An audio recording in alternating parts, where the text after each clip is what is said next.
নিজ বিধানসভা কেন্দ্রে বিভিন্ন তীর্থস্থানগুলি পরিষ্কার পরিচ্ছন্ন করে তুলছেন মন্ত্রী রতনলাল নাথ।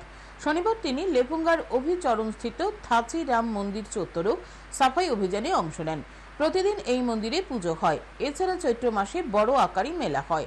এদিন কৃষি মন্ত্রীর সঙ্গে ছিলেন ভারতীয় জনতা পার্টি জনজাতি মোর্চার স্থানীয় কর্মী সমর্থকরা।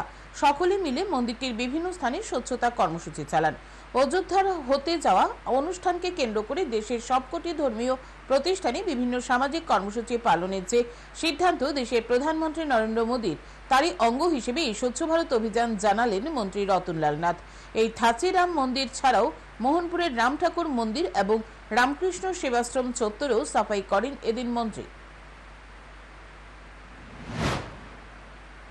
হিন্দুদের হোক, বৌদ্ধদের হোক, খ্রিস্টানদের হোক, যত তীর্থস্থান আছে সব তীর্থস্থানগুলি নিট অ্যান্ড ক্লিন রাখার জন্য আমাদের দেশের প্রধানমন্ত্রী আবেদন করেছেন। এটারই কর্মসূচি আজকে।